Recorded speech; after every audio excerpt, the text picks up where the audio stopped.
ఆంధ్రప్రదేశ్లో ఉన్న తెలంగాణ ఐఏఎస్లు కానీ ఐపీఎస్లు కానీ ప్రజలు కానీ తాడేపల్లిగూడెంలో ఈ మధ్యన తెలంగాణ డ్రైవర్లు పాపం ఇబ్బంది పడతా ఉంటే జనసేన ఎమ్మెల్యేనే కూర్చోబెట్టి అందరికీ ఆదుకున్నారు ఆయన. మీరు ఇలాంటి ప్రాంతీయతల మీద కనుక తీసుకొస్తే భారతదేశం సుస్థిరత చాలా దెబ్బతింటుంది. ప్రతిసారి మీరు ప్రాంతీయతలు తీసుకొని వీళ్ళు ఆంధ్ర వాళ్ళు, వీళ్ళు తెలంగాణ వాళ్ళు, వీళ్ళు మరాఠా వాళ్ళు, వీళ్ళు కూర్చోబెట్టి తమిళలో అంటే భారతదేశం అంతరంగిక భద్రత దెబ్బతింటుంది. మీరు ఇలాంటి మాటలు మాట్లాడితే భారతదేశం ఉగ్రవాదం కంటే కూడా ఇది చాలా డేంజరస్. కూర్చోబెట్టి ఎక్కడ దాకా మాట్లాడాలి ప్రాంతీయత గురించి చాలా చాలా జాగ్రత్తగా ఉండాలి. ఇలాగే మీరు కూర్చోబెట్టి మాట్లాడితే మటుకు ఆఫీసర్లు ఎవరు పనిచేయలేరు. ఇక్కడున్న జర్నలిస్టులు అడగండి, ఒక్కొక్కళ్ళు ఏ ప్రాంతాల నుంచి వచ్చారు, ఎంతమంది ఆంధ్ర వాళ్ళు, ఎంతమంది తెలుగు వాళ్ళు, ఎంతమంది పత్రికాధిపతులు ఆంధ్ర వాళ్ళు, ఎంతమంది పత్రికాధిపతులు తెలంగాణ వాళ్ళు, ఎంతమంది పత్రికాధిపతులు వేరే రాష్ట్రాల నుంచి వచ్చారు. మీరు మాట్లాడిన ఒకసారి ఇలా మాట్లాడాలంటే ప్రతిదీ మాట్లాడతాం, కానీ ఇటెళ్తా దేశం ఎంతకాలం భయపడతారు, ఎంతకాలం విచక్షణ, ఎంతకాలంతో విభజిస్తారు. మీరు తెలంగాణను వ్యతిరేకించింది ఎవరు? సిపిఎం వ్యతిరేకించింది. సిపిఎం గురించి మీరు ఎందుకు మాట్లాడరు? ఎంఐఎం వ్యతిరేకించిన తెలంగాణ విభజన, వాళ్ళు ఎందుకు మాట్లాడరు? నోరు తెరవని జనసేన గురించి మీరు టార్గెట్ చేస్తారు. మేము భయపడతామన్నా? నేను పార్టీ పెట్టాను అంటే చచ్చిపోవడానికి సిద్ధపడే పార్టీ పెట్టాం. ఒక కాంగ్రెస్ నాయకుడు ఐ లవ్ పాకిస్తాన్ డిబేట్లో మాట్లాడే ఒక కాంగ్రెస్ నాయకుడు ఈరోజు మీడియా ముందుకు తీసుకొచ్చి పవన్ కళ్యాణ్ ప్రెస్ మీట్ పెడితే పీస్ అండ్ హార్మనీ దెబ్బతింటుందని కామెంట్ చేస్తూ ఉన్నారు. మనల్ని ఎవరు ఆపేది? అంటే వీళ్ళందరికీ ఐ లవ్ పాకిస్తాన్ అంటే వీళ్ళకి అసలు లోపటి నుంచి మొత్తం కదులుతూ ఉంటాయి అందరికీ. అంటే ప్రెస్ మీట్ పెడితే పీస్ అండ్ హార్మనీ, మీరు ఐ లవ్ పాకిస్తాన్ అంటే it's okay. when I want to do a press address saying then it is an issue for you, law and order issue. అది పెహల్గామ్లో ఇంతమంది ఉగ్రవాదులు చంపేస్తే ఈ సోకాల్ కాంగ్రెస్ నాయకుడు ఎందుకయ్యా మాట్లాడలా? ఎందుకు మీరు నోరు మెదపలా? ఇప్పుడు కూర్చోబెట్టి మీకు ఐ లవ్ పాకిస్తాన్ వస్తుందా? మీకు ఆంధ్రాని ద్వేషించండి, ఆంధ్రావాణి ద్వేషించండి, జనసేనని ద్వేషించండి, అక్కడెక్కడో దూరంగా బాంబులు పెట్టే పాకిస్తాన్ మటుకు మీరు ప్రేమించండి. అది కాంగ్రెస్ నాయకులు చేసేదా? ఎక్కడ మాట్లాడతారు? ఎక్కడ ఆపుతారు? ఇది విభజన స్టార్ట్ అయితే ఒకసారి మెంటల్గా స్టార్ట్ అయితే ఎక్కడ ఆగుద్ది? ఇది ఎట్టుపోద్ది? తిరిగి గడీల పాలన పట్టుకొస్తారా మళ్ళీ? మీరు తిరిగి దొర మీ కాలు మొక్తాను దొర అని చెప్పాలా? మళ్ళీ అలాంటి పాలన పట్టుకొస్తారా మీరు? ఒక్కసారి ఇక్కడ ఆంధ్ర పవన్ కళ్యాణ్ ఇవన్నీ జనసేనని కాదు, ఒకసారి భయపెట్టడం నాలాంటి వాడినే భయపెడితే, నాలాంటి వాడి తోటలోకి వస్తే ప్రతి ఒక్కడి ఇంటి లోపలికి దూరుతారు. ఇది అందుకు ఆపుతున్నా నేను, అందుకు ఆపుతున్నా. నా మీద దాడి చేస్తే నాకు భయాలు లేవు, కానీ పవన్ కళ్యాణ్ అనేవాడిని చూపించి ఇదే రాజశేఖర రెడ్డి గారు, ఇలాగే రెచ్చగొట్టారు. నేను పాలిటిక్స్కి వచ్చేవాడిని కాదు. నేను ఇదే వైఎస్ రాజశేఖర రెడ్డి గారు 2005లోనో 2006లోనో బాలు సినిమా అయిపోయిన తర్వాత నాకు అపెండిక్స్ ఆపరేషన్ జరుగుతూ ఉంటే ఓ హాస్పిటల్ అపెండిక్స్ ఆపరేషన్ చేసి నేను కూర్చొని ఉంటే ఒక ఉన్నతాధికారి వచ్చాడు, ఒక పోలీస్ అధికారి నా కాడికి, ఉమ్మడి ఆంధ్రప్రదేశ్లో సంబంధించిన ఒక పోలీస్ అధికారి. అప్పుడు చెప్పాడు, మీరు పాలిటిక్స్కి వస్తారా? అంటే నేను ఎందుకు వస్తాను సార్ అన్న. మీ అన్నగారు వస్తారంటే లేదు సార్ నాకు తెలియదు అన్న.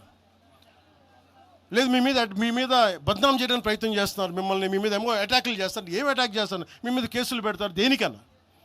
ఒకవేళ మీరు రాజకీయాల్లోకి వస్తారేమో. అప్పుడు దాకా నేను నిర్ణయించుకోలేదు, నేను నమ్మలేదు. నేను అందరిలాగే సగటు మన మల్లికార్జున్ లాగా, చుంచుపెంటలో మల్లికార్జునలాగా నేను అమాయకుని నమ్మా అలాంటి ఎందుకు చేస్తారని. కానీ 2 సంవత్సరాల తర్వాత చాలా పకడ్బందీగా ఆ అధికారి ఏం చెప్పాడు అదే చేశారు.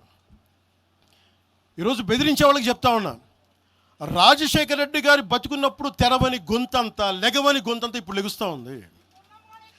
చెప్తున్నా, ఆ రోజు నేను గొంతు లేపాను, గుర్తుపెట్టుకోండి. చంపేస్తాం, రోడ్ల మీదకి వస్తే బెదిరిస్తాం అని చెప్పే నాయకుడు ఉన్నప్పుడు ఎదుర్కొన్నాం మేము. తుపాకీ ఇచ్చి వదిలేనంటే ప్రాణాలను వదిలేసి వచ్చాను రాజకీయాలు, గుర్తుపెట్టుకోండి. భయపడి కాదు.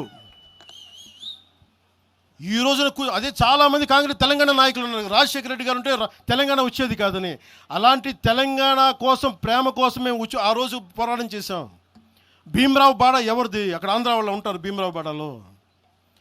కాంగ్రెస్ పార్టీ భవన్, గాంధీ భవన్ పక్కన కూర్చొని ఎనెక్స్ చేస్తా, ఆక్యుపై చేస్తూ ఉంటే ఇంకెక్కడ స్థలం లేదా అని. ఎందుకు మాట్లాడతాం అట్లా మాట? మీరు బెదిరిస్తూ ఉంటే బెదిరిపోతామా మేము? ఇది ఒక్క కాంగ్రెస్ నాయకుడి గురించి కాదు. రేవంత్ రెడ్డి గారు ఇప్పుడు వచ్చారు కాంగ్రెస్లోకి. ఇదే రేవంత్ రెడ్డి గారిని అఖిలపక్ష సమావేశానికి ఆయన పిలవలా రేవంత్ రెడ్డి గారిని. ఆయన టీడీపీ నాయకుడు అని చెప్పి ఆ రోజున అది మాకు తెలుసు. మరి ఆ రోజు కూర్చోబెట్టి ఆయన కూడా ఉన్నారు ఆ రోజున. ఎవరు ఎటు అవుతారు ఏం తెలుసు మనకి? అసలు ఆ రోజు ఆయన జైల్లో పెట్టారు, ఇబ్బందులు పడ్డారు. అలాంటి ఆయన ముఖ్యమంత్రి అయ్యాడు. ఆయనకు మనస్ఫూర్తిగా శుభాకాంక్షలు తెలియజేశాం. ఈ ఎంటైర్ ఫియాస్కోలో ఆయన ప్రమేయం ఉందని నేను చెప్పట్లా. కేసీఆర్ గారి ప్రమేయం ఉందని చెప్పట్లా. కొద్దిమంది వాడుకుంటూ ఉన్నారు. వీళ్ళెవరి ప్రమేయం ఉందని నేను చెప్పట్లా. కానీ మీరు ఈ పార్టీల వెనక దాక్కొని, కొన్ని ముసుగుల వెనక దాక్కొని, సోషల్ మీడియా హ్యాండిల్స్ వెనక దాక్కొని చేస్తే పవన్ కళ్యాణ్ కానీ జనసేన నాయకులు కానీ జనసేన సాధకులు కానీ ఎవరు భయపడరు. మేము తిరుగుతాం, నిలబడతాం. అలాగే కేంద్ర ప్రభుత్వం కూడా దీని మీద దృష్టి పెట్టాలి.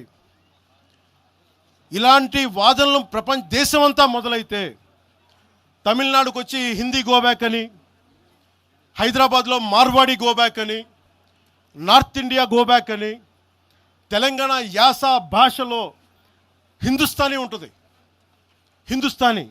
అలాంటి తెలంగాణలో కూడా హిందీ ఉండకూడదని మాట్లాడుతూ ఉంటే భావాలు ఇటుపోతూ ఉన్నాయి. దేశాన్ని విచ్ఛిన్నం చేసే భావాలు కాదా? భారతదేశం అంతా ఒకటి కాదా? ఇలాగే అమిత్ షా గారిని కూడా ఇలాగే అన్నారు. బెంగాల్కి వస్తే తరిమేస్తాం అని చెప్పారు టీఎంసీ నాయకులు మాట్లాడేది వేరు, ప్రజలు మాట్లాడేది వేరు. టీఎంసీ నాయకులు మాట్లాడితే ప్రజలు వాళ్ళని తగిలేశారు.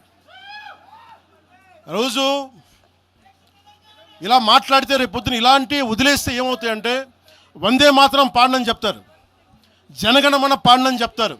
ఎందుకంటే ఇది బెంగాలీలో ఉంది, మేము పాడమంటారు. ఇలాగే వదిలేస్తే ఒకసారి ఈ ప్రాంతీయత అనే భావం కనుక ఎక్కువైపోయి జాతీయ సమగ్రతకి విభేదం కలిగితే వన్ డే దిల్ సే we don't like to sing Vande Mataram. One day they might say we don't like to sing Janaganamana because of this kind of mindset. This has to be addressed. This has to be corrected. ఇట్లాగే మాట్లాడారు. మీకేం పని అని అమిత్ షా గారి గురించి మాట్లాడిన చదివి చెప్పా. జనగణమన మేము పాడతాం, మేము వందే మాత్రం మాట్లాడతాం. మేము బెంగాలీ అనుకోలే, మా భాష అనుకున్నాం, అది మా భారతదేశ భాష అనుకున్నాం. అలాంటిది తెలంగాణని ఇంకెంత గుండెల్లో పెట్టుకుంటాం? తెలంగాణ ఎంత లోపట్టుకుంటుంది? తెలంగాణ కోసం ఎంత చచ్చిపోతాం? నేను ఆంధ్రప్రదేశ్కి దృష్టి సారిస్తుంది ఒకటే, తెలంగాణకి యువత వలసలు తగ్గాలంటే ఆంధ్రప్రదేశ్లో యువతకు ఉద్యోగాలు అక్కడ రావాలి, తెలంగాణ యువతకి ఇక్కడ ఉద్యోగాలు. దానికోసం మా ప్రయత్నం. వలసలు ఆగాలి ఖచ్చితంగా. మీరు అనుకున్న నేను తెలుసా, మొత్తం అందరూ ఉన్న 100 ఉద్యోగాలకి 10,000 మంది కొట్టుకుంటే కనీసం దాంట్లో మొత్తం 10,000 మంది తెలంగాణ వాళ్ళు కావాలని నేను కోరుకుంటా ఉంటా. దానికోసం మా ప్రయత్నం. అందుకు నేను ఎప్పుడు దృష్టి సారించలా. కానీ కూర్చొని మమ్మల్ని బెదిరిస్తూ ఉంటే మటుకు ఇక్కడితో దయచేసి ఇది ఆపండి. లేదా కూర్చోబెట్టి ప్రజలు కోరుకున్నప్పుడు, మా నాయకులు కోరుకున్నప్పుడు ఖచ్చితంగా తెలంగాణలో అవసరమైన ప్రతి చోట తిరుగుతాం. దానికి భయపడమని తెలియజేసుకుంటున్నాను. నేను పారిపోలేదు సార్. చెప్పండి సార్.